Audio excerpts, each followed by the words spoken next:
Hi friends, ಎಲ್ಲರಿಗೂ ನಮಸ್ಕಾರ. ತುಳಸಿ food ವ್ಲಾಗ್ಸ್ಗೆ ಸ್ವಾಗತ. ಇವತ್ತಿನ ವಿಡಿಯೋನಲ್ಲಿ ಹೆಸರುಕಾಳು ಸಾಂಬಾರ್ ಹೇಗೆ ಮಾಡೋದು ಅಂತ ತೋರಿಸ್ಕೊಡ್ತೀನಿ, ಬನ್ನಿ. ಒಂದು ಕುಕ್ಕರ್ ತಗೊಂಡಿದ್ದೀನಿ. ಅದಕ್ಕೆ ನೆನೆಸಿರೋ ಹೆಸರುಕಾಳನ್ನ ಹಾಕ್ತಾಯಿದ್ದೀನಿ. 2 ಈರುಳ್ಳಿ ಹಾಕ್ತಾಯಿದ್ದೀನಿ. 2 ಟೊಮೊಟೊ ಹಾಕ್ತಾಯಿದ್ದೀನಿ. ಸ್ವಲ್ಪ ಹುಣಸೆಹಣ್ಣು ಹಾಕ್ತಾಯಿದ್ದೀನಿ. ಸ್ವಲ್ಪ ಅರಿಶಿನ. ಇದಕ್ಕೆ ಬೇಯುವಷ್ಟು ನೀರು ಹಾಕ್ತಾಯಿದ್ದೀನಿ. ಈಗ ಕುಕ್ಕರ್ ಮುಚ್ಚಿ 3 ವಿಷಲ್ ಹಾಕಿಸ್ಬೇಕು.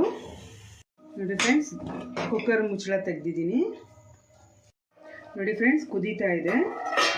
ಬಾಣಲಿ ತಗೊಂಡಿದ್ದೀನಿ. ಒಗ್ಗರಣೆಗೆ ಸ್ವಲ್ಪ ಎಣ್ಣೆ ಹಾಕ್ಕೊತಾ ಇದ್ದೀನಿ. ಸಾಸಿವೆ, ಕರಿಬೇವು, ಬೆಳ್ಳುಳ್ಳಿ ಜಜ್ಕೊಂಡು ಹಾಕ್ತಾಯಿದ್ದೀನಿ. ಸ್ವಲ್ಪ ಇಂಗು ಹಾಕ್ತಾಯಿದ್ದೀನಿ. ಇದನ್ನು ಸ್ವಲ್ಪ ಫ್ರೈ ಮಾಡ್ಕೋಬೇಕು. ಈಗ ಸಾರು ಮೇಲೆ ಹಾಕ್ತಾಯಿದ್ದೀನಿ ಫ್ರೆಂಡ್ಸ್ ಒಗ್ಗರಣೆ. ರುಚಿಗೆ ತಕ್ಕಷ್ಟು ಉಪ್ಪು ಹಾಕ್ತಾಯಿದ್ದೀನಿ. ಈಗ ಲೈಟಾಗಿ ಮಸ್ಕೋಬೇಕು. ನೋಡಿ ಫ್ರೆಂಡ್ಸ್, ಇಷ್ಟಾದರೆ ಸಾಕು. ಈಗ ಸ್ವಲ್ಪ ನೀರು ಹಾಕ್ತಾಯಿದ್ದೀನಿ. ಈಗ ಸಾಂಬಾರು ಪುಡಿ ಹಾಕ್ತಾಯಿದ್ದೀನಿ.